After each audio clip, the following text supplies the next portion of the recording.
Catus Maximus here, the Vevor Oscillating Spindle and Belt Sander. So this is very similar to the Win and the Harbor Freight, so I do appreciate Vevor sending this to me. It's certainly something handy to have. Anyway, I'll do some demonstrations here and talk about it, and I shot this video in a whole bunch of separate clips, so hopefully I get them all organized properly for this video. Quick overview of the accessories: 1/2 inch, 3/4, 1 inch, 1.5, 2 inch. Drums, we have like a little foot and some of the various washers that squish these rubber rollers. You don't tighten the nut down very much, it's just enough to cause the rubber insert to get squished and expand out to get traction. We have our various inserts. This is the adapter for the 4x24 belt sander. What I find interesting is when you buy, like, a Jet or a Delta version of one of these oscillating spindle sanders, it comes with all these sizes as well as a 3 inch. That's why so many of the sets for the sanding sleeves go up to 3 inch. This only goes up to 2 inch, but oddly enough, this is a little bit less, but this is about 2 7/8. This is almost 3 inches. There's actually about a 3.5 inch gap, so this could have had a 3 inch roller. And I suppose you could buy one independently that fits these 1/2 inch shafts. This is indeed Imperial 1/2 inch. It's not a close metric size. But they kind of chose to make it only go up to 2 inch, which is just fine. The odd thing about this is it's overmolded. It's a hard plastic piece. It's probably over the long term what's going to give you the most trouble. But the idea behind this is it kind of helps prevent dust from building up there and throws it down towards the exhaust, and then it's flexible just so any wood chips that may get in there won't actually break apart the fan. If you get one of these sanders, the first thing you do is just unbox it, thread in, and make sure that this is relatively, and then make sure it's running true. Quick peek inside. I'm probably not going to pull this off until I'm ready to maintain it, but this is that odd system. You can see where there's a track here and an outer track there, and one's tilted this way and one's tilted this way, and there's a special kind of ball bearing system that rides in there, and this is going to be grease filled. It is a maintenance item. I will give them credit. There's a really cheap version of one of these called a Triton where it uses a brush motor. This is at least a capacitor, brushless AC induction motor. Much larger size because it's an induction motor, and so like on the rigid, this whole section is somehow integrated all into the motor, where this is it's separate and it's a belt drive system. So if you ever have an issue with like this, the Bauer, the Win, where the motor runs but it's not working there, there's going to be a small belt, and you just look at the size. It's probably something like a 8mm by 300mm or something like that. But at least it's halfway decent. It turns out that this whole plastic case is just screwed to an actual cast aluminum top, which actually is kind of interesting because if you wanted to, you could actually just remove this whole outer shell and then make a system where you embedded this into a tabletop so it's flush, which I thought was kind of interesting. Maybe have the tilting portion hanging off the edge. But it'd be pretty easy to actually integrate into something because the whole mechanism and everything's all bolted into that cast aluminum top. It does have this little plastic grate. I guess contrary to even my own belief, the bottom of the roll doesn't come all the way up, so you're kind of working generally in the midsection.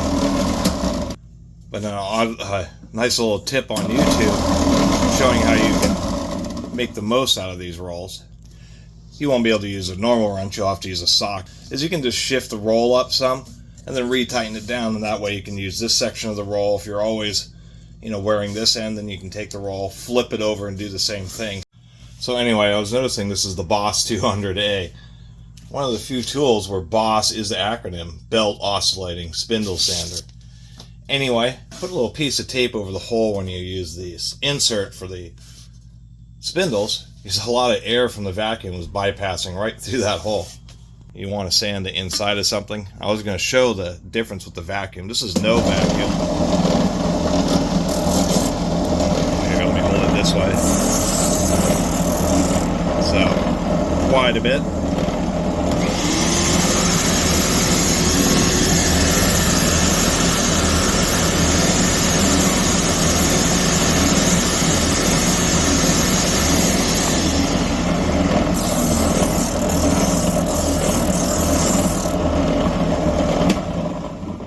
vacuuming actually does work halfway decently.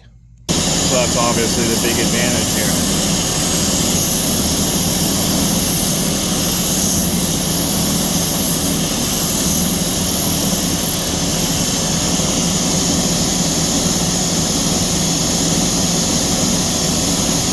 That oscillating action just helps clean sandpaper and just can make a really smooth finish in pretty short order, to tell you the truth.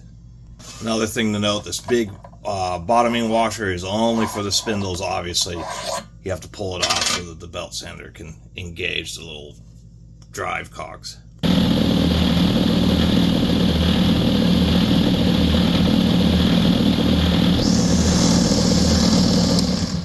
Enough vibration to make those little guys roll. It's really not that bad at all. It's just kind of funny. The nice thing about this is that it is horizontal and you can run much longer pieces along it. So we'll see how the vacuum does with the belt. I'm sure it's not going to be quite as good because the spindle, you're able to concentrate all the suction right in that little area around the spindle. This, there's a much larger area, which means lower pressure differential.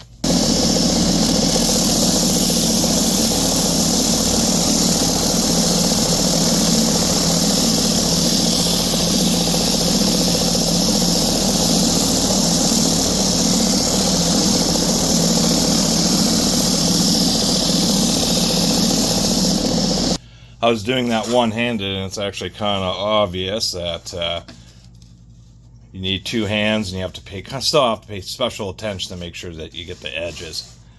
As we can see, it does throw a bit more material off. It's still vacuuming up a fair amount.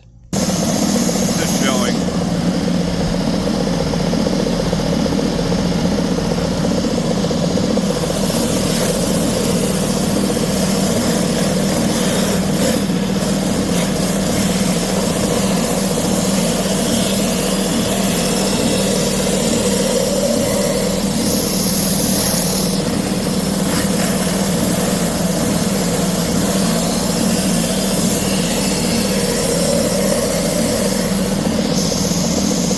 You do have to concentrate. I'm using a very soft piece of wood. It comes with 80 grit belts, which was really pretty darn aggressive.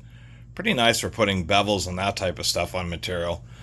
But as we can see, now we're riding much higher up on the belt when we're at 45 degrees because of that, the gap that occurs, and it throws just a little bit more dust. So that's just another thing to be aware of. And one last thing, I noticed this on oscillating sanders before, where you actually kind of get this leopard spots. I've never exactly understood why that occurs on oscillating sanders. Another note before I forget to talk about it, there has been some changes in design on these belt sanders from the various models. I think the Win uses like a plastic molded piece.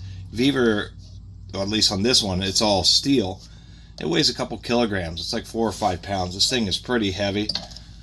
I will mention that it does use all aluminum rollers and sealed ball bearings. So it's actually pretty nice. It comes with a lap seam belt. Almost all the belts that you're going to buy to replace this are going to be tape seam, so you can flip them over. You can't do that with these lap seams because the sandpaper is actually kind of ground and then lapped over, and then the two ends are glued together. There's a little lip here, and that lip has to be on the trailing edge, so as the belt goes by, the material goes this way over the top of the lip, otherwise it can dig into that edge and split the belt. Tape belts can be flipped over, so if you use one section here, you can just flip the belt over, and those little wrenches, just not enough force, so I had to put in a long wrench so when the short wrench wouldn't poke a hole in the plastic thing, and then use a big adjustable wrench. I didn't, you don't want to strip it out, but surprisingly enough, I had to get that pretty tight because this whole heavy unit is just cantilevered off of this post here and was causing it to get loose. You may even want to put some thread locker in there. Another quick note, this is not proper. You have to you got to get those teeth to align. You just bump the motor and then you can see where it's now flush, and then that's properly seated. I will say that the belt sander portion does come right up flush, so you'll be able to use right to the bottom edge. And I mean, and the whole purpose of these is rather than just straight linear sanding, as it's going up and down, you're getting just a little bit of a cross hatch action, which makes smoother sanding because you don't have just a straight lines. And it makes better use of the sandpaper because instead of building up in one portion, you're varying up and down, so it kind of allows the sandpaper to clear out some of the debris as it's moving up and down, so you actually get more effective sanding. They're advertising 450 watts and 2400 RPM. We have this little stop foot here. This has like a little pressed-in piece where it fits into a little hole, and then the lock.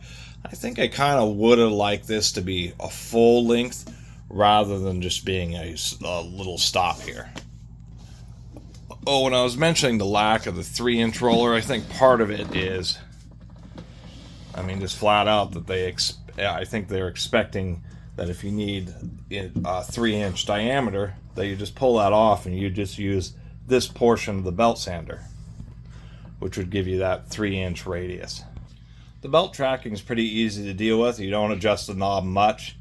It does have a spring-loaded detent, so we have 45, 30, 22 and a half, 15, and then of course 90. Oh, you have to be aware there's only a backing plate on the front. On the back side, the belt kind of floats a little bit, although that may be handy in some certain situations where you're maybe rounding something where you actually want to have a little bit of flex in the belt. There's actually quite a few times where that is handy, and that's my review of this Vevor oscillating spindle and belt sander. And they really are a handy tool. And the other advantage to the belt and spindle is the spindle type ones tend to have kind of a small table around them, where this belt version here, you actually just have a nice wide surface to work with. Other than that, really appreciate you all watching. See you next time.